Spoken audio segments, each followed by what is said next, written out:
Welcome back to Infologs. My name is Abhishek Mishra. उम्मीद करता हूँ आप सब बहुत अच्छे होंगे। दोस्तों, इस लेक्चर में जानेंगे हैदराबाद का एक्सेशन इंडिया में कैसे हुआ। तो हैदराबाद के निज़ाम मीर उस्मान अली कासिम वो उन तीन रियासतों के राजाओं में से एक थे जिन्होंने इंडिया को ज्वाइन करने से मना कर दिया था और इंडिपेंडेंट रहने का प्रपोज़ल रखा था। वो तीन रियासतें थीं: भोपाल, त्रावणकोर और हैदराबाद। टोटल 568 रियासतें थीं भारत के आज़ाद होने के बाद। 565 रियासतों ने तो भारत को ज्वाइन कर लिया था, पर ये तीन रियासतें थीं जिन्होंने काफ़ी टाइम लगाया भारत को ज्वाइन करने में। बात करेंगे इसके बारे में। तो हैदराबाद के निज़ाम मीर उस्मान अली कासिम उन राजाओं में से एक थे जिन्होंने इंडिया को ज्वाइन करने से मना कर दिया था। भारत के प्रथम गृह मंत्री सरदार वल्लभ भाई पटेल और स्टेट सेक्रेटरी वीपी मेनन, ये दो ऐसे लोग थे जिन्होंने भारत के मैप को बनाने में बहुत बड़ा रोल अदा किया। सेक्रेटरी वीपी मेनन ये एक इंडिया के अनसंग हीरो रहे। इनको बहुत ज़्यादा ख्याति और नाम नहीं मिल पाया, पर जो कि मिलना चाहिए था, जिसके ये हकदार भी थे। ये और सेक्रेटरी वीपी मेनन और home minister, first home minister of India Sardar Vallabhbhai Patel, ये दो, इन दोनों का ही पूरा रोल था 568 रियासतों को भारत में लेकर आने का। और हैदराबाद के निज़ाम का जो प्रपोज़ल था वो एक सॉवरेन स्टेट रहने का था, हैदराबाद को एक सॉवरेन स्टेट बनाने का था। और इसी प्रपोज़ल की वजह से भारत और हैदराबाद में एक साल का टेंशन भी रहा। उसके बाद हैदराबाद जो है एक स्ट्रैटेजिक पॉइंट से भी भारत के लिए बहुत ज़रूरी था। और सरदार वल्लभ भाई पटेल का मानना था, लौह पुरुष माने जाते थे सरदार वल्लभ भाई पटेल, तो लौह पुरुष सरदार वल्लभ भाई पटेल का मानना था कि हैदराबाद इतना ज़रूरी है इंडिया के लिए, और अगर ये हैदराबाद सॉवरेन रहता है, इंडिपेंडेंट रहता है, तो ये एक पेट में कैंसर जैसा रहेगा भारत के लिए, भारत के पेट में कैंसर जैसा रहेगा।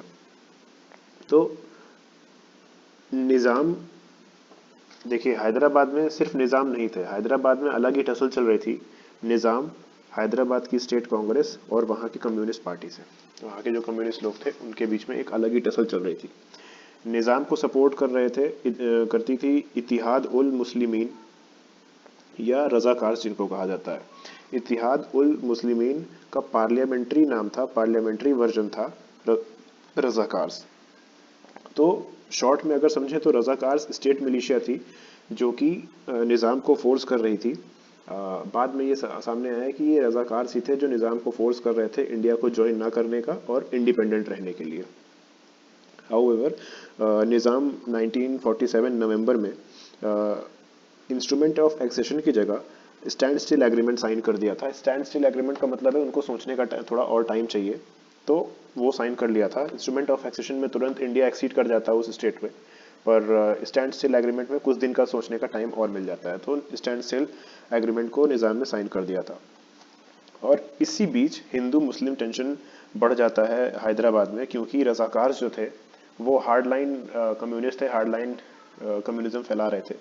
तो हिंदू मुस्लिम टेंशन बढ़ जाता है हैदराबाद में, और इसकी वजह से हैदराबाद के स्टेट में इंस्टेबिलिटी, अस्थिरता आ जाती है।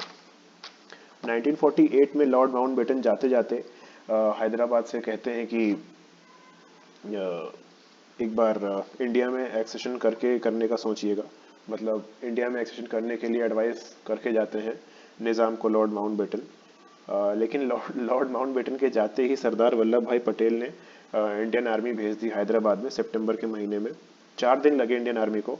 ऑपरेशन पोलो लॉन्च कर दिया इंडियन आर्मी ने, और 4 दिन के अंदर हैदराबाद हमारा हो गया, जिसमें 42 इंडियन सोल्जर्स की शहादत हुई, 2000 रजाकार्स मारे गए और कुछ सिविलियंस की भी जान गई थी इस इन्वेजन में। सितंबर 17 को निज़ाम ने ऑफिशियली सरेंडर किया, रजाकार्स को बैन किया और सीज़ फायर को भी लागू कर दिया। और बाद में निज़ाम ने भी बोला था कि it was the Razakars who forced him not to join India and to remain independent and sovereign. On September 18 US polo was called off, US polo officially terminate हो गया, और बधाई हो, हैदराबाद हुआ है, हैदराबाद हमारा हो गया। All thanks to Sardar Vallabhbhai Patel and secretary V P Menon. तो दिस वाज द लेक्चर।